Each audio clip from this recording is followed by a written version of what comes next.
કચ્છના લખપતમાં 4 દિવસ પૂર્વે 12 જેટલા લોકોના મોત થયા હતા. આજે વધુ 2 લોકોના ભેદી રોગથી મોત થતાં જ રાજકોટ આરોગ્ય વિભાગની 22 જેટલી ટીમોએ કચ્છના લખપત તાલુકામાં અસરગ્રસ્ત વિસ્તારોની મુલાકાતે દોડી આવી છે.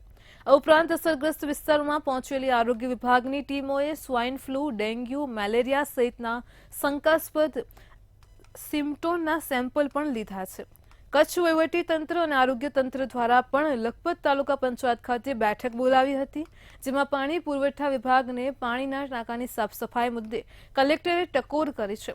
આરોગ્ય વિભાગને પણ એલર્ટ રહેવા માટે તાકીદ કરી હતી.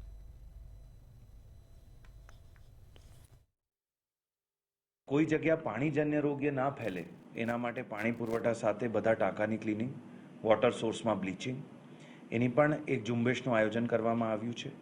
એટલે 48 અવર્સમાં જે કંઈ અફેક્ટેડ વિસ્તારો છે એમાં 100% સ્ક્રીનિંગ થઈ જાય. સાથે સાથે કોઈ ગંભીર કેસ રેસ્પિરેટરી ડિસઓર્ડરના જણાય તો એનો રેફરલ થઈ જાય. એ બધી વ્યવસ્થા અત્યારે કરવામાં આવી રહી છે. જે ડેથ થયા છે એનું એનાલિસિસ કરવામાં આવી રહ્યું છે કે ડેથનું શું કારણ છે. જેમ એમાં 2 ડેથ હાર્ટ એટેકથી, 1 બ્રેઇન સ્ટ્રોકથી અને 1 કેન્સરથી થયા છે.